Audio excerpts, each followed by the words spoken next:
Alright YouTube, we're back with another one, and this is your friend, CK. And today we're going to talk about MOCS. I absolutely love MOCS. If you're a LEGO fan, for sure you've seen Beyond the Brick. Maybe you've been to LEGO conventions, you've seen the LEGO shows, LEGO Master shows, and you like to build yourself.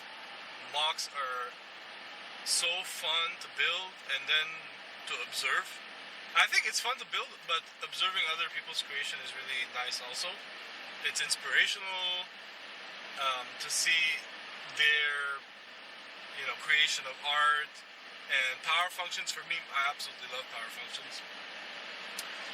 But there's so many categories of MOCs. Question is, how do you build a MOC?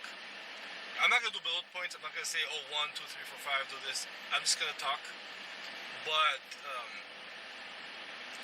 I do have some input in this because I have dabbled with creating MOCs and different kind of MOCs.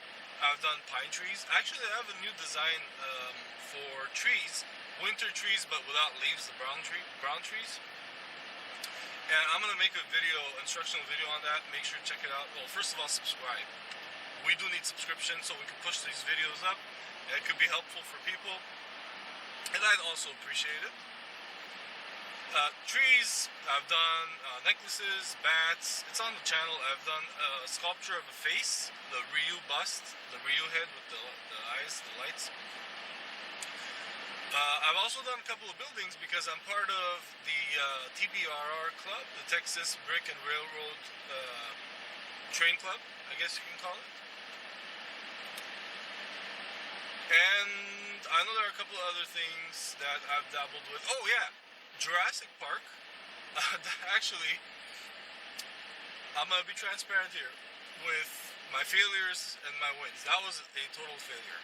Not completing a MOC, not knowing when your deadline is kind of a failure. I mean, look, it's all fun, right? It's a hobby. If you don't feel like you're a failure, this is supposed to be a positive video. But I did learn a lot, and I want to share with you guys my story. So I had this genius idea of, I love Jurassic Park, and I wanted to build the paddocks from the original Isla Nublar. And then I thought, wait a minute, maybe I can build the whole island to scale. Well, to scale, ratio. And I was 12 plates in, and I was maybe 1/10 of the island, and it was taking up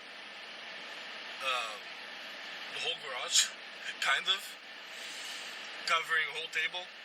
And I was already 1.4K in, and that's when I realized, hey, I gotta pull the plug. The positives from it, though, were I got to practice with rock work, like building cliffs,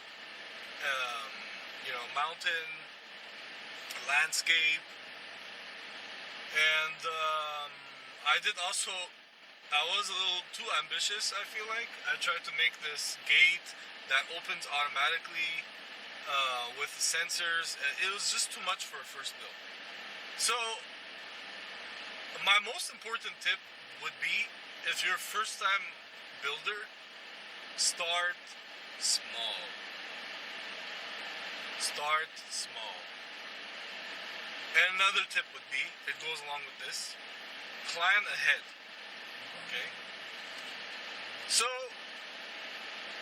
whichever category you're in, it could be sculpture, it could be a building, it could be a landscape. To stay budget friendly,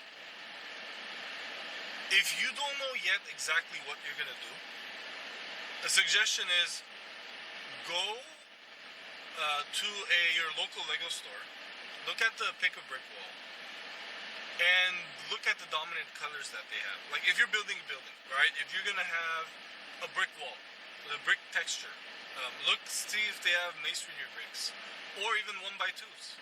That's what I did for one of my buildings. I got a couple of cups full of the sand blue, I believe that's the color. Sand blue 1x2 bricks, and then I had dark orange masonry bricks. I believe I already had it at home in my inventory, and I mixed them together and I got this building. Same with sculptures. If you're gonna build a snowman, let's say, right, a whole bunch of white, and then a whole bunch of white, and you could kind of envision and have a plan. If you have a plan, let's say with a snowman, of how to build the spheres, you know which bricks you need. Because if you don't have a plan, even if you're building something small, whether you have a plan or not, I should say, you're gonna end up spending money and buying pieces that you're missing, and that's totally normal. So if you keep it small, it will be budget friendly, because you're gonna spend anyways, more than likely. If you want some curves here and there, you're gonna end up buying slopes. Slopes are not that common in our own inventory and even in stores, at the Lego stores. And then the cheese wedges, the 1x1s, even if you have 50 of them, it's like, where did it go? It feels like it just disappears into your build.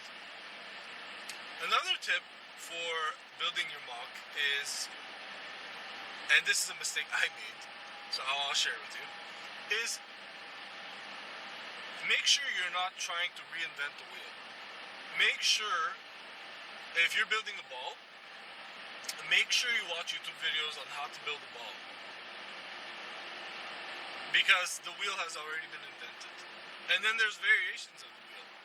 So if you consume YouTube videos and content and knowledge on techniques, like we mentioned earlier, like building a cliff, and so this and that, I'd say with your first MOCs, practice a couple of techniques, and eventually, when you feel more comfortable and you successfully finish your MOC, eventually, as you go bigger, you get to integrate techniques that you're already familiar with. And it could be simple mechanisms as well if you want to put power functions in there. But start simple and start small. And do your research. It'll save you time, it'll save you space, it'll save you money, and it'll save you psychological damage. You won't feel like, man, I can't build anything. If you're going for, Isla Nublar, for example, is made me feel that way a little bit. And actually, my transition from Isla Nublar was, I was a vendor at one of the train conventions, and I met Steve, who's the head of the TBRR. Back then, I wasn't part of TBRR. And I said, hey, if I see, I think I made a comment like, there's some open space here, nice field and trees, and he said something like, well, we need more buildings. I said, well, can you challenge me? Can I build one? And he told me they needed a tiny building. I believe it was an 8x16 footprint, very small. So I went from trying to build Jurassic Park to building a tiny little building, which had its challenges too. You'd be surprised. You build the walls, the footprint's there. You're gonna use a door and a window, pretty straightforward. Build the roof. I built a kind of an intricate roof because it was a small build. I thought, hey, maybe I could focus on detail more. And that's another thing I've noticed. I've noticed new builders, so avoid this mistake. I've noticed new builders who are really fans of something. It could be Harry Potter, it could be Star Wars, and they want to build a castle or they want to build a spaceship. It sounds cool, or space station. But then what happens is, if you go really big, unless you're being really intricate and you want to take years to build it, the details are going to suffer a little bit. I've seen space MOCs where they have landscape and it just keeps on going.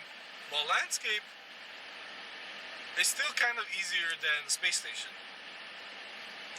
Because if you lack detail on landscape, it's just okay. It's a patch of grass. You know, it's a desert. You know, your viewers can kind of um, excuse the open space for being land. But anyway, you get my point. So that's pretty much I think my tips for today. And these tips, they pretty much come from my observations going to conventions and my mistakes that I've made. Yeah, definitely have fun with it. If you guys have any suggestions for topics I can talk about, we want to really build this channel up. We're at 313 subscribers now. I really appreciate you all. And I want to keep it going. It's fun to talk about Lego and other topics too. Actually, one thing I want to mention, I'm on a fitness journey. I've been into fitness for a while now, but sometimes my diet and my sleep and nutrition slip. So I'm kind of on a journey. If you guys are on a journey as well, I'll talk about health and fitness as well. It's something that I really enjoy. So yeah, this is CK, your friend, and I'll see you in the next one.